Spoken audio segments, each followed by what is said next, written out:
जिंदगी जीना आसान नहीं होता, बिना संघर्ष के कोई महान नहीं होता। जिंदगी जीना आसान नहीं होता, बिना संघर्ष के कोई महान नहीं होता। और जब तक न पड़े पत्थर पर चोट, पत्थर भी भगवान नहीं होता। मेरे प्यारे ब्रिजेशियंस, मेरे प्यारे टॉपर्स, वेलकम टू बीएस से। आज एक नए रुतबे में, एक नए तरह से, एक नए टॉपिक्स की शुरुआत करेंगे हम सभी लोग। इतने दिन से पिछले कई क्लासेस से हम लोग केमिस्ट्री की चर्चा करते आ रहे हैं, केमिस्ट्री को पढ़ते आ रहे हैं। और पिछली कुछ क्लासेस में हम लोगों ने केमिस्ट्री को बहुत कुछ ज़्यादा कंप्लीट किया है। और जितना पढ़ाया गया है आपको, जितना आपको पढ़ाया गया है, वो सब बोर्ड एग्जाम के लिए वेरी इंपॉर्टेंट है। तो जो भी छात्र छात्राएं अभी तक साथियों आप लोगों ने केमिस्ट्री की क्लास को नहीं देखा है, एक बार जरूर देखिएगा साथियों। वन शॉट वाली वीडियो वेरी इंपॉर्टेंट है क्लास 10th के लिए, बोर्ड एग्जाम 2025 के लिए तो वेरी खास है साथियों। और मैं आपको जो पढ़ा रहा हूँ, जो आपके बोर्ड एग्जाम के लिए इंपॉर्टेंट है। आपको ज्ञानी नहीं बनना है साथियों। अगर ज्ञानी बनना होता तो आप बोर्ड एग्जाम को टारगेट मत करिए। तो ज्ञानी बनने के लिए समय ज़्यादा लगेगा और फिर रिजल्ट आपका नहीं आएगा बोर्ड एग्जाम में। तो आप कहेंगे भाई ज्ञानी बनकर कर ही क्या लिया मैंने। तो आपको क्या वो पढ़ना है साथियों जो आपके बोर्ड एग्जाम के लिए वेरी इंपॉर्टेंट है।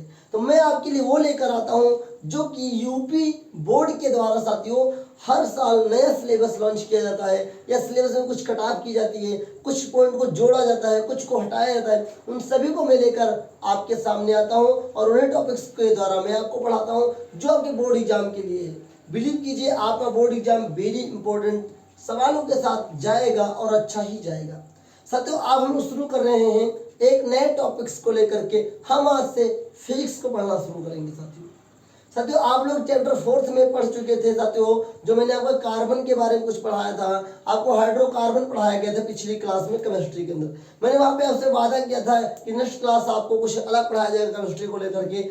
लेकिन साथियों अब चूंकि मुझे लग रहा है कि केमिस्ट्री पढ़ते पढ़ते हम लोग कुछ ज़्यादा कर लिए हैं। अभी तक केमिस्ट्री को मैंने जितना सीखा है उतना जरूरी है। अब बीच बीच में रिवीजन भी तो जरूरी है भैया। तो मैंने केमिस्ट्री को रोक करके फिजिक्स चालू कर दिया है। आप फिजिक्स कुछ दिन पढ़ेंगे, फिर केमिस्ट्री का रिवीजन होगा, फिर फिजिक्स पढ़ेंगे, फिर केमिस्ट्री का, दोनों को कंबाइन करके चलेंगे और लास्ट में बायोलॉजी पढ़ के तीनों का रिवीजन शुरू कर देंगे। तो आपको डरिए नहीं, आप घबराइए नहीं। आपको मैं जो पढ़ा रहा हूँ आपके बोर्ड एग्जाम के लिए वेरी इंपॉर्टेंट है। तो मेरे प्यारे साथियों, तो आप सभी लोग तैयार हो जाइए। आज सभी के पास 2 कलर की पेन और एक रफ जरूर होनी चाहिए। आज के टॉपिक्स हम लोग जो चर्चा करने वाले हैं हमारे पीछे हैं और इनसे संबंधित कुछ इन फैक्ट्स भी हैं, उनको भी हमें सीखना है, समझना है। केमिस्ट्री, फिजिक्स, बायोलॉजी कोई भी चीज़ रटने की चीज़ नहीं है, समझना है इसलिए समझना है। जो साथियों आपकी एनसीईआरटी बुक होगी according to NCERT UP MSP के द्वारा, मतलब कि साथियों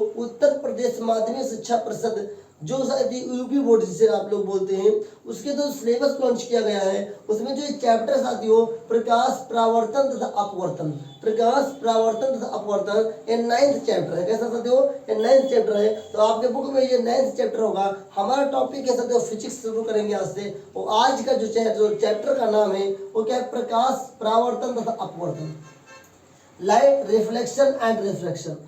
आज से कुछ साल पहले साथियों ये दोनों चैप्टर अलग अलग हुआ करते थे, लेकिन आज जब से एनसीईआरटी लॉन्च हुई है तब से साथियों इन 2 पार्ट को एक के अंदर मर्ज कर दिया गया है, क्योंकि दोनों घटनाएं प्रकाश को लेकर के ही होती हैं साथियों। आज हम जो चर्चा करने वाले हैं इस क्लास के अंदर इस चैप्टर को लेकर के वो वेरी इंपॉर्टेंट टॉपिक्स हैं। प्रदीप्त वस्तुएं, अदीप्त वस्तुएं, प्रकाशिक माध्यम, प्रतिबिंब, प्रकाश पुंज, प्रकाश के गुण, प्रकाश का परावर्तन। इसमें से कुछ वेरी इंपॉर्टेंट है। तो एंड की क्लास होते होते हम लोग साथियों जान जाएंगे क्या इंपॉर्टेंट है। कुछ चीजें जो बोर्ड एग्जाम में भले ना है लेकिन उनकी जानकारी वेरी इंपॉर्टेंट है। तो शुरू करते हैं आज की इस क्लास को आप सभी के साथ। आप सभी लोग अपने जीवन में कुछ ना कुछ घटनाएं घट रही होंगी साथियों। सबसे पहले हम जो कि लाइट को पढ़ रहे हैं तो साथियों इन सभी को डिफाइन करने से पहले हम लोग पढ़ेंगे प्रकाश क्या है। प्रकाश क्या है? आप सभी लोग हेडिंग डालेंगे प्रकाश क्या है। हम लोग क्या लिख सकते हैं? प्रकाश। हेडिंग क्या है? प्रकाश। प्रकाश के बारे में बात कर रहे हैं। बहुत संक्षिप्त परिभाषा लिखनी है, बहुत ही सरल वे में साथियों। प्रकाश क्या है? तो सबसे पहले लाइन लिखिएगा प्रकाश एक प्रकार की ऊर्जा है। क्या लिखेंगे? प्रकाश एक प्रकार की ऊर्जा है। इतना याद होगा सभी को। क्लास के दौरान ही परिभाषा याद होनी चाहिए। प्रकाश, प्रकाश एक प्रकार की ऊर्जा है। इतना याद हो गया। अब आगे लिखिए, जो हमारी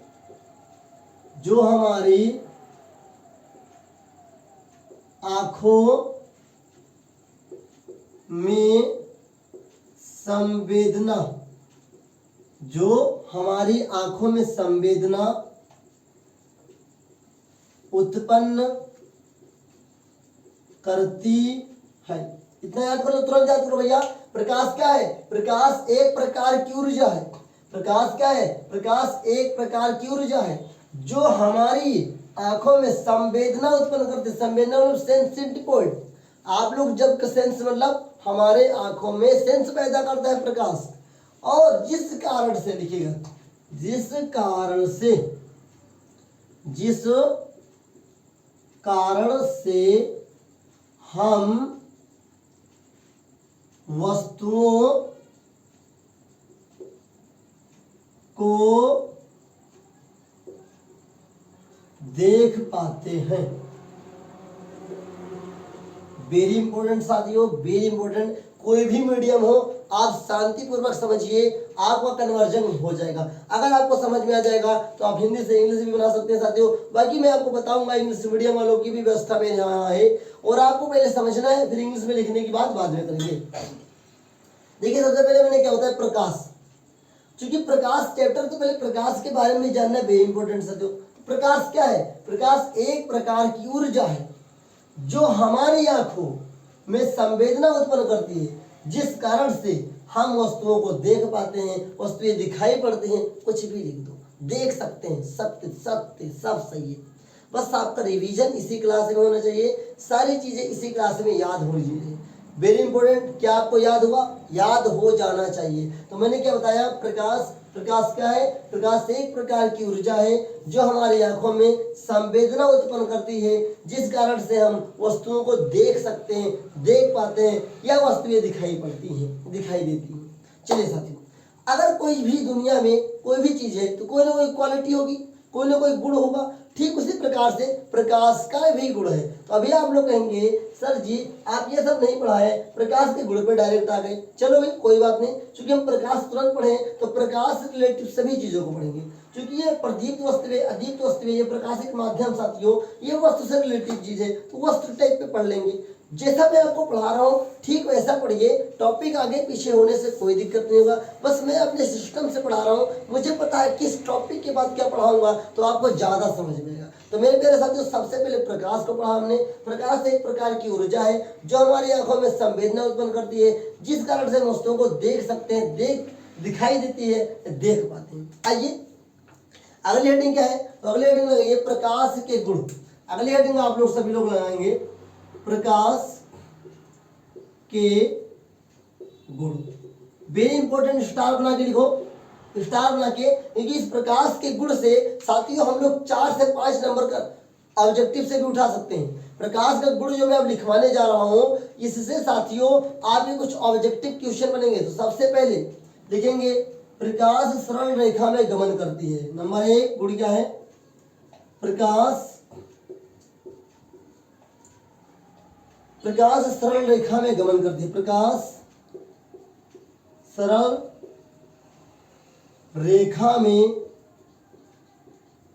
गमन करती है। इसका मतलब क्या हुआ? सरल रेखा मतलब सीधी रेखा में, प्रकाश सीधी रेखा में, गमन मतलब चलती है, तो प्रकाश सीधी रेखा में चलती है। नंबर 2 देखिए, दिखाई पड़ने वाले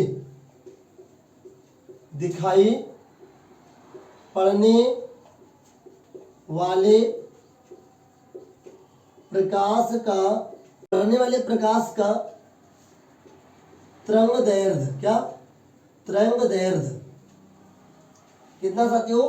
3900 एंगस्ट्रॉन, 3900 एंगस्ट्रॉन से 7800 एंगस्ट्रॉन होती है। दूसरा गुण हो गया। तीसरा गुण लिखिए, अभी समझते हैं हम लोग, साथ में समझेंगे। ये मत घबराइएगा कि सर जी लिखवाते जा रहे हैं, समझाते नहीं। सब समझाएंगे, बस आप रिवीजन के तौर पे अभी एक बार लिखो। जैसा समझा रहा हूँ भैया कहेंगे ये मास्टर सब लिखवाता जा रहा है, समझा रहे हैं, जैसा मैं आपको कह रहा हूँ बस आप लिखिए लिखिए, पहले लिखो लिखो लिखो, समझो समझो समझो, लिखिए पहले लिखिए। निर्वात में भैया कहेंगे निर्वात क्या, वैक्यूम एक माध्यम होता है। निर्वात मतलब भैया जो हवा वाला है वायुमंडल में, पानी के अंदर साथियों प्रकाश की चाल बदल जाती है, निर्वात में प्रकाश की चाल अलग होती है। तो चूंकि यहाँ निर्वात में वेरी इंपॉर्टेंट है, निर्वात में बताऊंगा। पानी में जो होती है प्रकाश की चाल उसको न्यूमेरिकल के टाइम पे मैं हल करके आपको समझाऊंगा। देखिए निर्वात में प्रकाश की चाल, निर्वात में प्रकाश की चाल 3 × 10⁸ मीटर प्रति सेकंड होती है, मीटर प्रति सेकंड होती है। 4 नंबर में लिखिए प्रकाश विद्युत चुंबकीय तरंग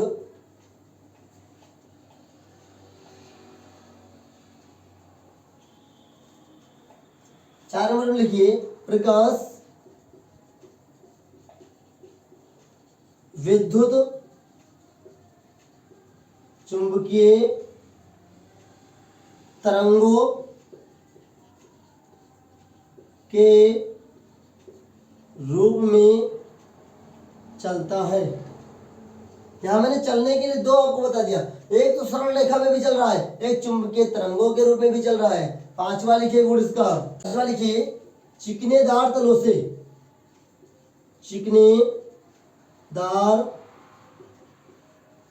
से प्रकाश का प्रवर्तन होता है। बस ये 5 बहुत है। आपके बुक में साथियों कहीं 7 लिखा है, कहीं 8 लिखा है, कहीं 9 लिखा है। उत्तर हमें ज्ञानी नहीं बनना है, हमें एग्जाम को क्रैक करना है, एग्जाम में टॉपर बनना है। तो एग्जाम में जो टॉपर होता है साथियों वो क्या करता है, स्मार्ट स्टडी करता है, हार्ड स्टडी नहीं करता है, हार्ड वर्क नहीं करता है, स्मार्ट वर्क करता है। स्मार्ट लाओ अपने अंदर भाई। अरे कहोगे भाई हमारे बुक में ये 8 9 है, आप तो केवल 5 लिखा हो, क्या हमको नहीं पढ़ाना आता है, क्या हमें नहीं पढ़ाना आता है?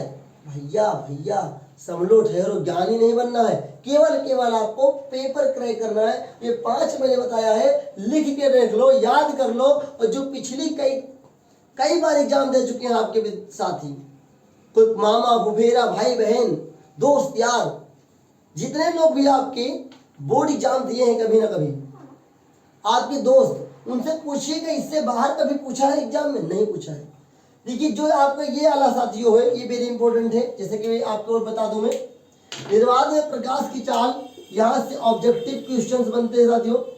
ऑब्जेक्टिव क्वेश्चन पूछेगा निम्नलिखित में से प्रकाश का चाल है, निम्नलिखित में से निर्वात में प्रकाश की चाल है 3 × 10⁸ मीटर प्रति सेकंड।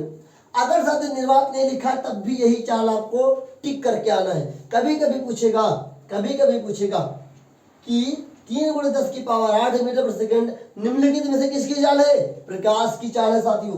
कभी कभी पूछ लेता है प्रकाश की, साथियों प्रकाश की क्या है, प्रकाश किस दिशा में या किस रूप में गमन करता है? सरल रेखा में गमन करता है। और किस तरंगों के रूप में होता है? विद्युत चुंबकीय तरंगों के रूप में होता है। अगर आपको इतना याद हो गया है, इतना क्लास के दौरान याद हो गया है, तो बहुत ही आसान है। एक बार रिवीजन करेंगे हम लोग। प्रकाश क्या है? प्रकाश है एक प्रकार की ऊर्जा है जो हमारी आंखों में संवेदना उत्पन्न करती है, जिस कारण से हम वस्तुओं को देख पाते हैं। आइए प्रकाश के गुण के बारे में बात करते हैं। नंबर 1, प्रकाश सरल रेखा में गमन करती है।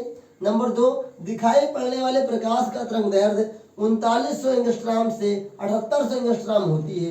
अगला 3 नंबर वेरी इंपॉर्टेंट है, निर्वात में प्रकाश की चाल 3 × 10⁸ मीटर प्रति सेकंड होती है। 4 नंबर, प्रकाश विद्युत चुंबकीय तरंगों के रूप में चलता है। नंबर 5, चिकनेदार तलों से प्रकाश का परावर्तन होता है। क्योंकि हमें आज पढ़ना प्रकाश का परावर्तन, इसलिए मैंने ये गुण जरूर मेंशन किया है, क्योंकि यही अगर समझ जाओगे कि हाँ प्रकाश का परावर्तन हो क्यों रहा है, तो इसका एक गुण है। प्रकाश का परावर्तन होगा कहाँ? चिकनेदार तलों से प्रकाश का परावर्तन होता है। याद कर लो, कंफ्यूज मत हो। आइए, अगर आपने यहाँ तक टिक कर लो, अपने जो अपने पॉइंट्स मैंने लिखा है, टिक क्या करना है कि हमने प्रकाश के गुण को कंप्लीट कर लिया है। आइए अब हम आगे बढ़ेंगे और अब हम जो पढ़ेंगे वो पहले पॉइंट से पढ़ना शुरू होंगे और पहले पॉइंट से आपको लिखना नहीं है, पहले पॉइंट दूसरा पॉइंट लिखना नहीं है, पहला पॉइंट दूसरा पॉइंट केवल समझना है। तो आइए साथियों मैं इसको रफ करता हूँ और आइए इसी क्रम में आगे बढ़ते हैं। जैसे अब हमें क्या पढ़ना है, अभी आप कहेंगे भैया प्रदीप्त और दीप्त लिखना क्यों नहीं है, क्या है लिखोगे उन चीजों को जो एग्जाम में ही ना है। अब कहोगे इतने ऐसे कैसे आप कह सकते हैं कि एग्जाम में रहेगा, गारंटी लेते हैं, गारंटी लेते हैं। ये वीडियो आपके पास रहेगी, एग्जाम देने के बाद आना और देख लेना कि एग्जाम में नहीं आएगा। लेकिन आप कहेंगे भैया पढ़ा क्यों नहीं रहे हो, पढ़ा क्यों रहे हो, क्योंकि समझना है, क्योंकि इन टॉपिक्स का रिलेटिव कुछ दूसरे टॉपिक से है, मुझे पढ़ाना है ना, आपको सिखाना है, रटवाना तो है नहीं, इसलिए मैं इसको पढ़ा रहा हूँ। प्रदीप्त मतलब समझो है क्या, तो यही सब लोग प्रदीप्त वस्तुएं किसे कहते हैं, तो वे वस्तुएं, सभी लोग सुन लीजिएगा बात को, लिखेगा कोई नहीं, अभी लिखना होगा तो समझ के अपने आप से लिखेगा। मैंने क्या बोला, प्रदीप्त वस्तुओं में वे वस्तुएं जो स्वतः प्रकाश का उत्सर्जन करें, एक बार फिर से रिपीट करता हूँ, वे वस्तुएं जो स्वतः प्रकाश का उत्सर्जन करते हो उन्हें प्रदीप्त वस्तुएं कहते हैं। सबसे बड़ा एग्जाम्पल आपके पास है सूर्य, उसके बाद तो सब निम्न एग्जाम्पल है। सबसे बड़ा प्रकाश, सबसे बड़ा जो आपके पास एग्जाम्पल है वो सूर्य है। क्या मेरे भाई, सूर्य है। प्रदीप्त वस्तुओं का सबसे बड़ा एग्जाम्पल क्या है, सूर्य है। प्रदीप्त वस्तुएं किसे कहते हैं, वे वस्तुएं जो स्वतः प्रकाश का उत्सर्जन करती हैं उन्हें प्रदीप्त वस्तुएं कहते हैं। प्यारे मित्रों, ये सबसे ज्यादा सबसे इंपॉर्टेंट जो आपके लिए वो सूर्य है। क्या है, सूर्य है। आगे देखिए अप्रदीप्त, इसका उल्टा, वे वस्तुएं जो स्वयं प्रकाश का उत्सर्जन न करें, वे वस्तुएं जो स्वयं प्रकाश का उत्सर्जन न करें लेकिन प्रदीप्त वस्तुओं के आपतित होने पर, आपतित का मतलब पड़ने पर, आपतित वस्तुओं के आपतित होने पर, प्रदीप्त वस्तुओं के आपतित होने पर दिखाई पड़ती हैं, अप्रदीप्त वस्तुएं कहलाती हैं। जैसे मेज, लकड़ी, जो बोल दो, दीवार बोल दो, सब है। अब कहोगे भैया कैसे, समझा के दिखाओ। तो आपके घर में दीवार होगा, अंधियाला होगा, क्या अंधियाले में दीवार दिख रही है, नहीं, लेकिन अगर टार्च मारते हो भैया दिखने लगती है कि नहीं, छोड़ो रात भर नहीं देखिए, टार्च हमारे यहाँ नहीं है, दिन होता है दिखाई देता है कि नहीं। तो साथियों क्या अंधियाले में आपको दीवार दिखी थी, नहीं दिखी थी, उजाला हुआ दिखाई। उजाला क्या है, प्रदीप्त वस्तुएं हैं, किस पे पड़ा, अप्रदीप्त पे, वो दिखाई देने लगा। अप्रदीप्त का सबसे बड़ा एग्जाम्पल चंद्रमा है। चंद्रमा के पास स्वयं का क्या नहीं होता है, प्रकाश, वो क्या होता है, सूर्य से प्रकाश पाने के बाद प्रकाश देता है। साथियों आई होप आपको इतना जरूर समझ में आया होगा, और मेरी समझाने के बाद मेरा क्या फंडामेंटल है, क्योंकि आगे कुछ समझना है, इसलिए मेरे प्यारे मित्रों इसको समझाया गया है। अब जो आपको लिखना है वो लिखना है प्रकाशिक माध्यम, हेडिंग डालेंगे आप लोग, प्रकाशिक माध्यम, प्रकाशिक माध्यम, और इसे भी स्टार बना के थोड़ा याद कर लीजिएगा, ये ऑब्जेक्टिव के लिए भी माध्यम होता है और लिखने के लिए भी कभी कभी आता है। तो आपको परेशान नहीं होना है, और हम लोग पढ़ने जा रहे हैं प्रकाशिक माध्यम। भाई अब माध्यम हटाओ बाद में, कि प्रकाशिक क्या है, प्रकाशिक हटा दो, प्रकाश समझो, प्रकाश क्या है, तो प्रकाश तो मैंने आपको पढ़ाया है साथियों। अब जब भैया प्रकाश जब जाता है, तुम ही जाते हो, कहीं ना कहीं जाते हो, तो कोई ना कोई साथियों वायुमंडल बदलता है, जगह बदलता है, स्थान बदलता है। मान लो तुम लखनऊ से दिल्ली गए हो, या मान लो आप जहाँ पे रहते हो वहाँ से आप अपने स्कूल को ही जा रहे हैं, कोई ना कोई साथियों रास्ता चेंज होगा, कोई ना कोई मीडियम चेंज होगा, कोई ना कोई मीडियम लगेगा कि नहीं लगेगा। इसी तरह प्रकाशिक माध्यम होता है साथियों। माध्यम मतलब जिससे गुजरा जाए, माध्यम मतलब जिससे गुजरा जाए, तो प्रकाश जिससे होकर गुजरता है उसे प्रकाशिक माध्यम कहते हैं। आइए इसको लिख लेते हैं, परिभाषा लिखेगा, प्रकाश किरणें, क्या लिखेंगे, प्रकाश किरणें जिस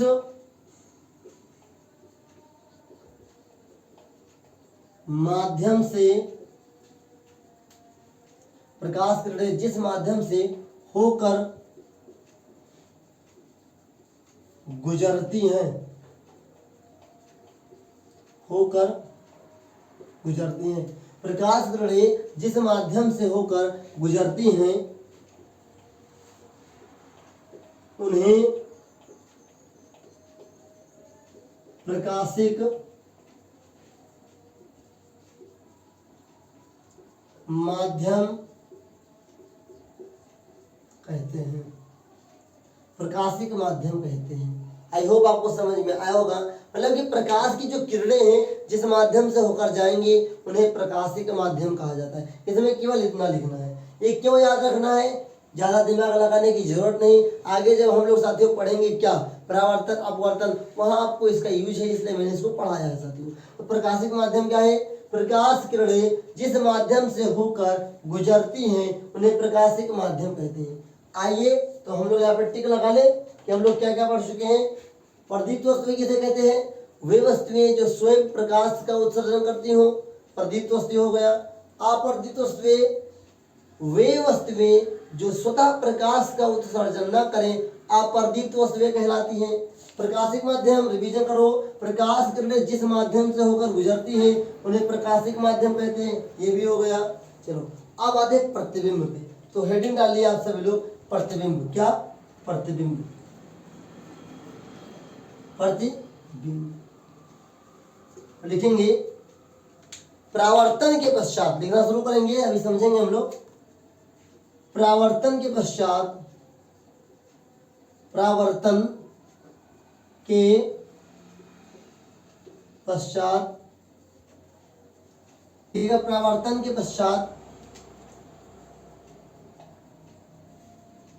परावर्तित, क्या लिखेगा, परावर्तित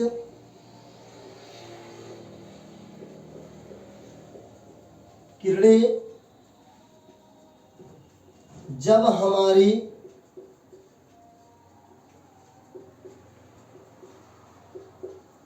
आंखों पर पड़ती हैं, परावर्तन के पश्चात परावर्तित किरणें जब हमारी आंखों पर पड़ती हैं तब जो आकृत हमें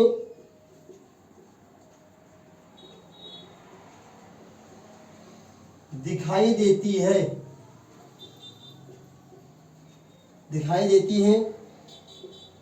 उसे प्रतिबिंब कहते हैं, उसे प्रतिबिंब कहते हैं।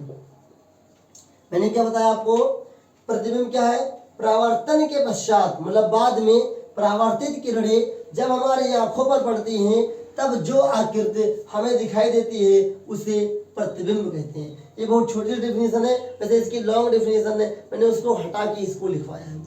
अब मेरे प्यारे साथियों है क्या, मान लो अब शीशा पे जब प्रकाश पड़ता है परावर्तन के बाद हमारी आंखों पर आता है और जो छुटकवा उसमें आदमी दिखाई देता है या बड़कवा दिखाई देता है, कौन होता है, हमारी प्रतिछाया होती है, उसी को तो प्रतिबिंब कहते हैं। चलो वो बात छोड़ दो, आप कहीं प्रकाश में खड़े हैं, आपका जो परछाई बनता है वो क्या है, प्रतिबिंब तो ही है, क्या है, इमेज तो ही है साथियों। आइए आगे देखते हैं। अब सवाल आपसे पूछा जाएगा प्रतिबिंब कितने प्रकार के होते हैं, तो लिखेंगे आप सभी लोग स्टार बना के। प्रतिबिंब दो प्रकार के होते हैं, प्रतिबिंब दो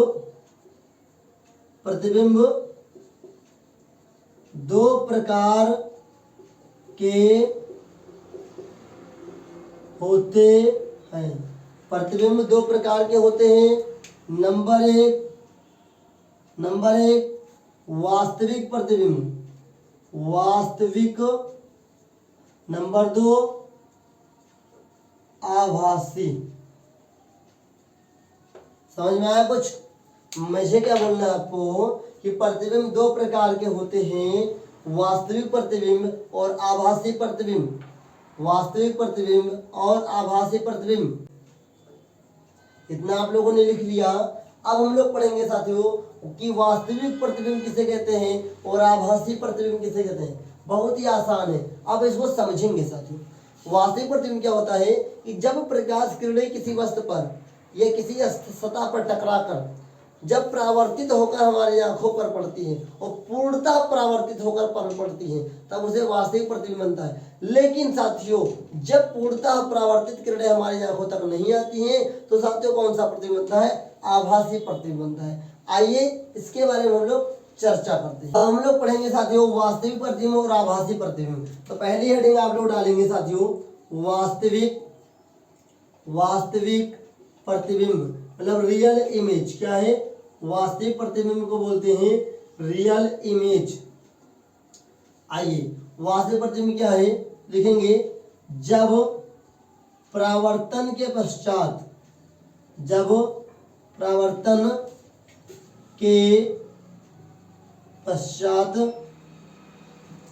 प्रकाश किरणें, प्रकाश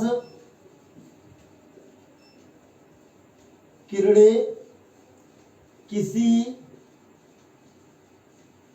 पर अपसरित होती हैं, अब किसी पर अपसरित होती हैं तो अपसरित होती हैं तब लिखिए, अपसरित होती हैं तब जो प्रतिबिंब बनता है उसे वास्तविक प्रतिबिंब कहते हैं, उसे वास्तविक प्रतिबिंब कहते। वेरी इंपॉर्टेंट है, बहुत ध्यान से पढ़ना है साथियों।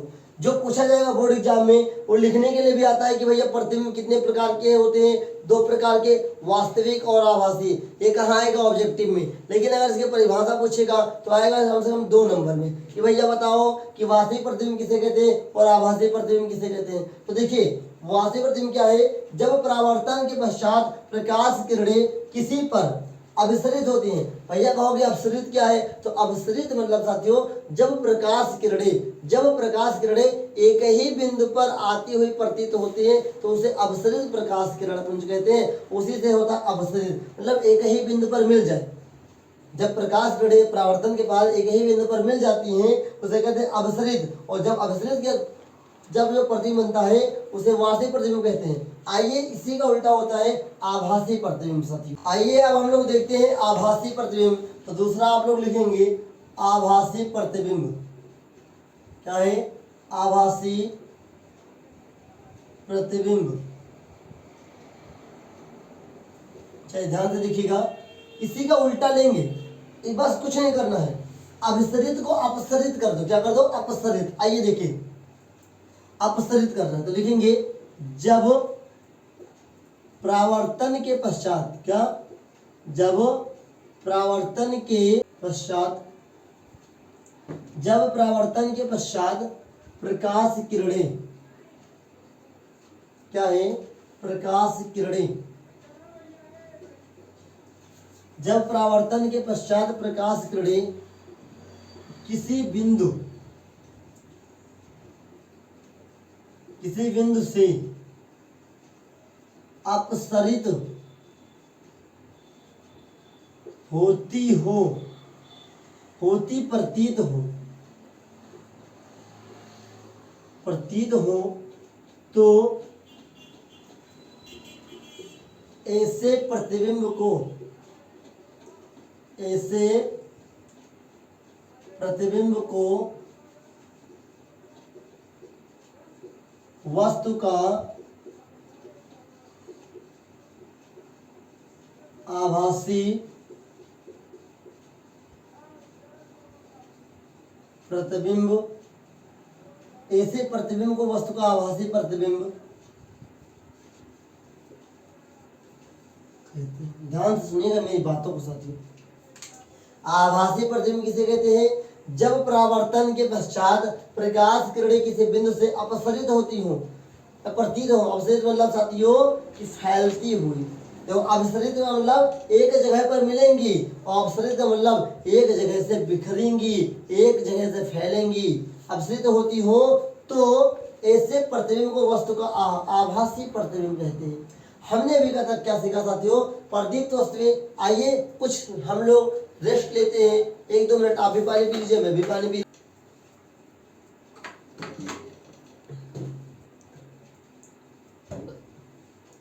अब अगर आपने पानी पी लिया है तो आइए कुछ टॉपिक्स का हम रिवीजन करते हैं, उसके बाद आगे बढ़ते हैं। देखिए प्रदीप्त वस्तुएं किसे कहते हैं? वे वस्तुएं जो स्वयं स्वतः प्रकाश, स्वयं के बाद स्वतः मत लिखिएगा, स्वयं प्रकाश का उत्सर्जन करती हो उन्हें साथियों प्रदीप्त वस्तुएं कहते हैं। अप्रदीप्त वस्तुएं किसे कहते हैं साथियों? अप्रदीप्त वस्तुएं किसे कहते हैं साथियों? तो अप्रदीप्त वस्तुओं की बात करें तो वे वस्तुएं जो स्वतः प्रकाश का उत्सर्जन नहीं करती हैं उन्हें क्या कहते हैं साथियों? अप्रदीप्त वस्तुएं कहते हैं। फिर क्या प्रकाशिक माध्यम, जिस माध्यम से प्रकाश गुजरता है या प्रकाश की किरणें होकर गुजरती हैं उन्हें क्या कहते हैं साथियों? प्रकाशिक माध्यम कहते हैं। प्रकाश किसे कहते हैं? प्रकाश एक प्रकार की ऊर्जा है जो हमारी आंखों में संवेदना उत्पन्न करती है, जिस कारण से वस्तुओं को देख पाते हैं उन्हें साथियों प्रकाश कहते हैं। ठीक है, प्रकाश उन्हें बाद में मत लिखिएगा साथियों, प्रकाश शुरू में ही बोल दिया है मैंने। उसके बाद प्रकाश का गुण हमने पढ़ा है 5 गुण। नंबर 1 प्रकाश सरल रेखा में गमन करती है। नंबर 2 दिखने वाले प्रकाश का तरंग दैर्घ्य 3900 एंगस्ट्रॉम से 7800 एंगस्ट्रॉम होता है। नंबर 3 साथियों दिखने वाले के बाद हमने लिखना है निर्वात में प्रकाश की चाल साथियों 3 × 10⁸ मीटर प्रति सेकंड होती है। नंबर 4 प्रकाश विद्युत चुंबकीय तरंगों के रूप में चलता है। नंबर 5 चिकने दार तलों से प्रकाश का परावर्तन होता है। फिर अब हमें अभी हम लोगों ने पढ़ा साथियों, इसको भी हमने कंप्लीट किया। क्या बोल गया? प्रतिबिंब को लेकर के केवल प्रतिबिंब पूछा गया। प्रतिबिंब क्या है? परावर्तन के पश्चात परावर्तित किरणें जब हमारी आंखों पर पड़ती हैं तब जो आकृति हमें दिखाई देती है उसे प्रतिबिंब कहते हैं साथियों। अब देखो प्रतिबिंब केवल एग्जाम में पूछा है, एग्जाम में केवल आपका प्रतिबिंब, सिलेबस में केवल आपके प्रतिबिंब है, लेकिन प्रतिबिंब से रिलेटिव टॉपिक तो है। प्रतिबिंब कितने प्रकार के होते हैं? तो प्रतिबिंब 2 प्रकार के होते हैं। कौन कौन? वास्तविक प्रतिबिंब, आभासी प्रतिबिंब। भैया वास्तविक प्रतिबिंब किसे कहते हैं? तो जब परावर्तन के पश्चात प्रकाश किरणें किसी पर अपसरित होती हो तब जो प्रतिबिंब बनता है उसे वास्तविक प्रतिबिंब कहते हैं। आज इसी का उल्टा आभासी में जब परावर्तन के पश्चात प्रकाश किरणें किसी बिंदु से अपसरित होती प्रतीत हो तो उसे या तो ऐसे प्रतिबिंब को वस्तु का आभासी प्रतिबिंब कहते हैं। इतना हम लोगों ने कंप्लीट कर लिया साथियों। अब हमें पढ़ना है प्रकाश पुंज और प्रकाश का परावर्तन। क्या पढ़ना है? प्रकाश पुंज और प्रकाश का परावर्तन। लेकिन मैं आपके लिए अभी बता देता हूं, आज हम इस क्लास को साथियों केवल प्रकाश का पुंज पढ़ेंगे। प्रकाश के परावर्तन के लिए, प्रकाश के परावर्तन के लिए हम लोग साथियों एक नई क्लास लेंगे, एक नया क्लास, क्योंकि साथियों वेरी इंपॉर्टेंट टॉपिक है प्रकाश का परावर्तन। हम लोग केवल प्रकाश के पुंज के बाद थोड़ा सा एक रिवीजन और करेंगे और नेक्स्ट क्लास में हम लोग साथियों देखेंगे प्रकाश का परावर्तन और प्रकाश के परावर्तन के नियम भी देखेंगे और उससे कुछ संबंधित जो बोर्ड एग्जाम में प्रश्न आए हैं उन्हें भी देखेंगे। तो आज की क्लास हम लोग कहाँ तक करेंगे? प्रकाश के पुंज तक करेंगे साथियों, और उसके बाद साथियों हम लोग थोड़ा सा रिवीजन करेंगे। आइए हम लोग आगे बढ़ते हैं और अब लोग पढ़ते हैं प्रकाश पुंज किसे कहते हैं। आइए आगे बढ़ते हैं मेरे ग्रेजुएशियंस। अब हम लोग पढ़ने जा रहे हैं प्रकाश पुंज। तो हेडिंग डालेंगे आप लोग प्रकाश पुंज। बहुत ही इंपॉर्टेंट टॉपिक है, बहुत ही छोटा टॉपिक है। देखिएगा आप लोग प्रकाश पुंज, प्रकाश पुंज। तो पुंज का मतलब क्या होता है? भैया गांव में लड़ाई झगड़ा देखे हो? गांव में लड़ाई झगड़ा देखे हो? चलो का नहीं देखे हो, ना देखे जाए और मार खाई जो वही ना। वो रैली निकल देखे हो? कोई की रैली, कोई बाबा की रैली, कोई मूर्ति की रैली या कोई सभा की रैली। अब रैली में जो भीड़ होती है एक ही दिशा में जाते कि नहीं जाती? तो कितने बच्चे जान गए मैं क्या लिखवाने वाला हूँ? कितने बच्चे अब जान गए क्या क्या लिखवाने वाला हूँ? सदैव चूंकि हम प्रकाश पढ़ रहे हैं तो प्रकाश एक ही दिशा में जाएगा, उसी को पुंज बोलेंगे। किसका पुंज? प्रकाश पुंज। तो जब एक ही दिशा में प्रकाश की किरणें जाती हैं या गमन करती हैं तो उसे प्रकाश पुंज कहते हैं। इसी को लिख लेंगे, लिखेंगे जब प्रकाश की किरणें एक ही दिशा में, जब प्रकाश की किरणें एक ही दिशा में गमन करती हैं, जाती हुई के लिए गमन शब्द बढ़िया रहेगा, एक ही दिशा में गमन करती हैं तो इसे प्रकाश पुंज या प्रकाश किरण पुंज कहते हैं। याद कर लीजिए अभी तुरंत, प्रकाश किरण पुंज किसे कहेंगे, प्रकाश पुंज किसे कहेंगे, जब प्रकाश की किरणें एक ही दिशा में गमन करती हैं तो इसे प्रकाश पुंज कहते हैं, प्रकाश पुंज कहते हैं। ये कितने प्रकार के होते हैं, याद कर लो, प्रकाश पुंज 3 प्रकार के होते हैं। क्या लिखेंगे, प्रकाश पुंज 3 प्रकार के होते हैं, लिखेंगे यह 3 प्रकार की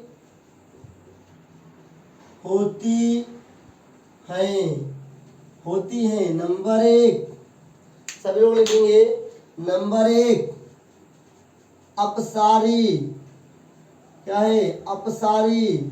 नंबर 2 अभिसारी। नंबर 3 समांतर, क्या है, समांतर। ध्यान से पढ़िएगा सभी लोग। प्रकाश पुंज किसे कहेंगे, प्रकाश की किरणें एक ही दिशा में गमन करती हैं तो इसे प्रकाश पुंज या प्रकाश किरण पुंज कहते हैं। कितने प्रकार की होती है, 3 प्रकार की। कौन कौन होती हैं, अपसारी, अभिसारी, समांतर। आइए साथियों, सबसे पहले लिखेंगे हम लोग अपसारी प्रकाश पुंज, प्रकाश पुंज। अब इसे पहले समझ लो, पहले से समझ लीजिए आप सभी लोग, ध्यान से समझिएगा सभी लोग। मान लेते हैं एक पॉइंट है यहाँ पे और यहाँ से प्रकाश ऐसे जा रही है। कोई घटना आपको समझ में आ रही है, आपने टॉर्च जलाया होगा, प्रकाश ऐसे जाती हुई आपको प्रतीत होती है, हो रही है कि नहीं। आप महसूस कीजिए आंख बंद करके, जब हम लोग टॉर्च जलाते हैं तो कितनी ही रोशनी एक ही दिशा में जाती है, एक पॉइंट से जाती है कि नहीं जाती है। तो इसकी परिभाषा कैसे बनाएंगे कि जब एक ही बिंदु से कई सारी किरण या कई सारी प्रकाश किरणें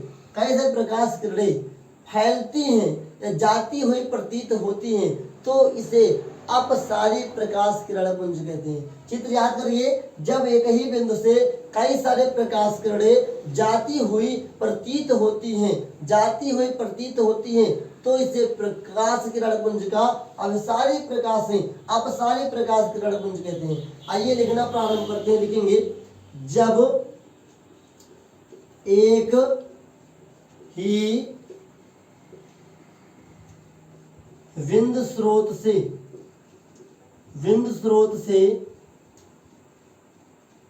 प्रकाश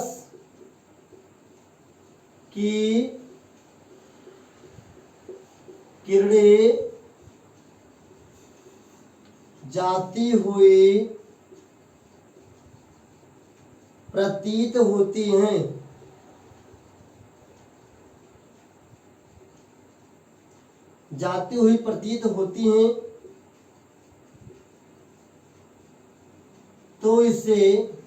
जाती हुई प्रतीत होती हैं तो इसे अपसारी प्रकाश किरण पुंज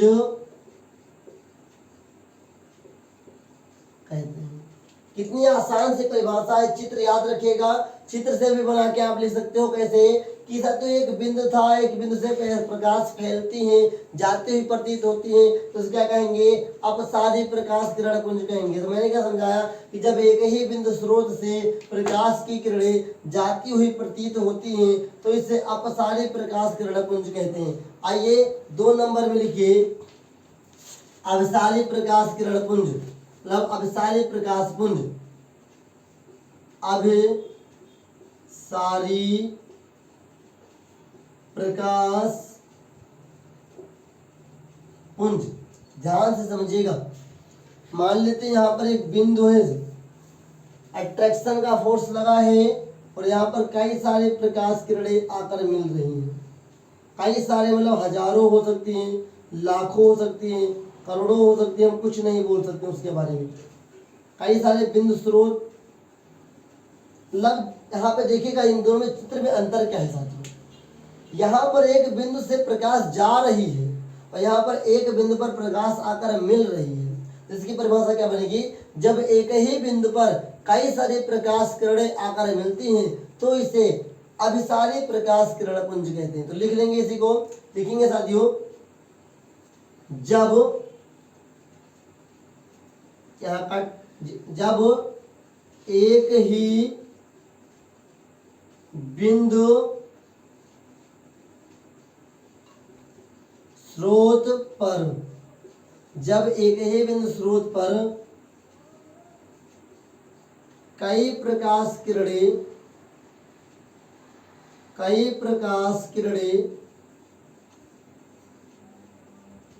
आकर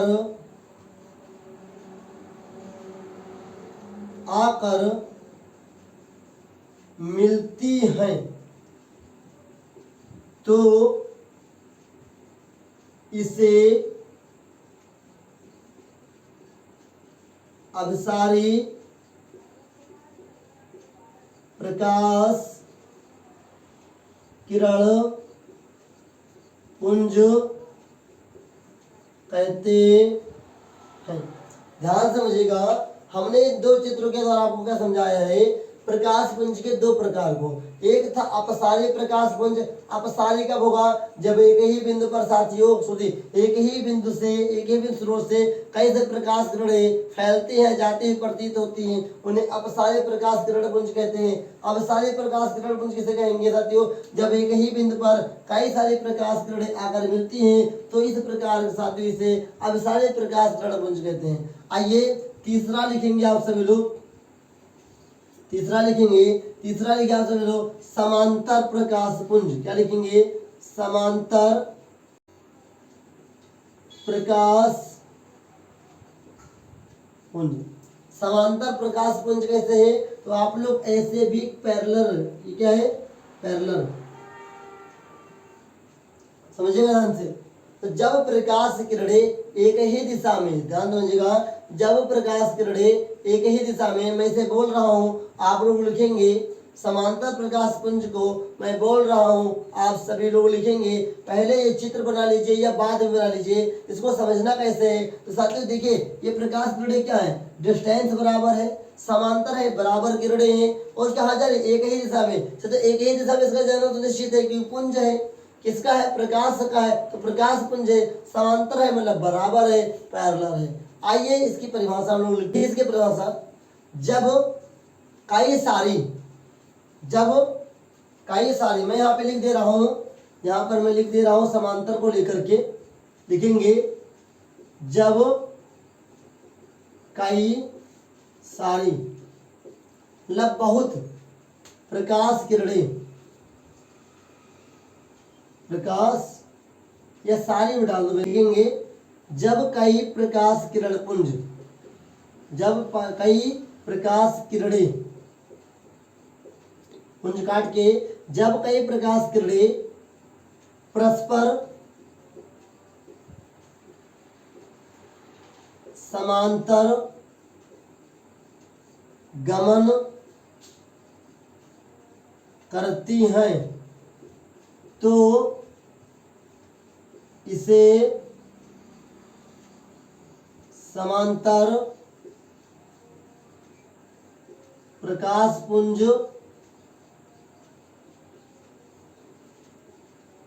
कहते हैं। ध्यान पूर्वक आप सभी लोग देखें इस चित्र को। चित्र आपके पास तीन है, तीनों वेरी इंपॉर्टेंट है। एक बार मैं रिवीजन करवाता हूँ, एक बार तब आप लोग बात करेंगे। देखिए प्रकाश पुंज किसे कहते हैं, जब प्रकाश की किरणें एक ही दिशा में गमन करती हैं तो इसे प्रकाश पुंज कहते हैं। साथियों प्रकाश पुंज कितने प्रकार के होते हैं, तीन प्रकार के होते हैं। कौन कौन, अपसारिक प्रकाश पुंज, अभिसारिक प्रकाश पुंज और समांतर प्रकाश पुंज। अब मेरे प्यारे साथियों के अपसारिक प्रकाश पुंज किसे कहते हैं, तो अपसारी क्या है, जब एक ही बिंदु से कई सारे प्रकाश किरणें फैलती हैं। तो मैंने क्या लिखा, जब एक ही बिंदु स्रोत से प्रकाश की किरणें जाती हुई प्रतीत होती हैं तो इसे अपसारी प्रकाश किरण पुंज कहते हैं। आइए अभिसारी की बात करें। अभिसारी क्या है, जब एक ही बिंदु पर कई सारे प्रकाश किरणें आकर मिलती हैं तो इसे अभिसारी प्रकाश किरण पुंज कहते हैं। ऐसे जब एक ही बिंदु स्रोत पर कई प्रकाश किरणें आकर मिलती हैं तो इसे अभिसारी प्रकाश किरण पुंज कहते हैं। समांतर क्या है? जब एक ही दिशा में साथियों परस्पर समांतर प्रकाश किरणें जाती हैं तो इसे समांतर प्रकाश पुंज कहते हैं। मैंने क्या लिखा? जब कई प्रकाश किरणें परस्पर समांतर गमन करती हैं तो इसे समांतर प्रकाश पुंज कहते हैं। आई होप आपको ये समझ में आया होगा। और मेरे प्यारे साथियों, अभी तक हम लोगों ने बहुत कुछ सीखा है। क्या सीखा है साथियों? तो मैंने सीखा, आपको सिखाया प्रकाश, प्रकाश के गुण,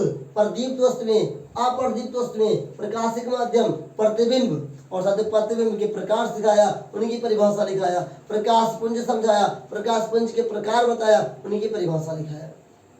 क्या मैं समझ सकता हूँ? क्या आपको यहाँ तक समझ में आया? कोई भी डाउट हो कमेंट में जरूर पूछिए।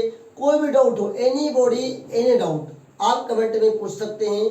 और साथियों, एकेडमीज का यहाँ पर व्हाट्सएप नंबर है, यहाँ पर आप मैसेज करके ग्रुप में ऐड हो सकते हैं, जिससे कि आपको अपडेट, इन्फॉर्मेशन और पीडीएफ यहीं पर आपको मिलेंगी। अगर आपको अभी पर कोई डाउट होगा तो आप लोग प्यारे साथियों कमेंट में पूछिएगा जरूर। हम लोग प्रकाश के प्रवर्तन को और इससे संबंधित कुछ घटनाएं एक नेक्स्ट क्लास में देखेंगे, जिससे कि हम लोग कम सीखें और कम रिवीजन करें और धीरे धीरे सिलेबस भी खत्म हो जाए। पता चले आज ही हम 2 घंटा फिजिक्स को पढ़ लेते हैं, समझ में तो आ गया, लेकिन भैया जब रिवीजन करते बैठे भैया 2 घंटा पढ़ के थके ना सो जाए, नहीं। आपने 40 से 45 मिनट जो आपको मैंने पढ़ाया है उन सभी का 5 मिनट से 10 मिनट का रेस्ट लेकर के एक बार रिवीजन करेंगे, प्रैक्टिस करेंगे, आपको ये आ जाएगा। नेक्स्ट क्लास भी इसी तरीके से करेंगे, डेली ऐसे करते जाएंगे, बोर्ड एग्जाम तक आप बेहतर हो जाएंगे और आपका पेपर बहुत ही बेस्ट जाएगा। तो आज साथियों, आज के लिए इतना ही। आप सभी के लिए हम लोग नेक्स्ट क्लास में लेकर आएंगे, आपके लिए लेकर आऊंगा मैं प्रकाश के प्रवर्तन और इससे संबंधित कुछ घटनाओं को। तो मैं समझता हूँ आप सभी लोग कुछ ना कुछ जरूर समझे होंगे आज की क्लास को। आज आपने कुछ नया सीखा जरूर होगा। आई होप आपने जो सीखा है अच्छा ही सीखा होगा, और जो डाउट है वो कमेंट में पूछिएगा जरूर। मिलेंगे एक नए क्लास में नई एनर्जी के साथ, नए जोश के साथ। तब तक के लिए रिवीजन करके आइएगा, रिवीजन वेरी इंपॉर्टेंट है। बेस्ट ऑफ लक मेरे प्रिपरेशन। मिलेंगे नेक्स्ट क्लास में। जय हिंद, वंदे मातरम।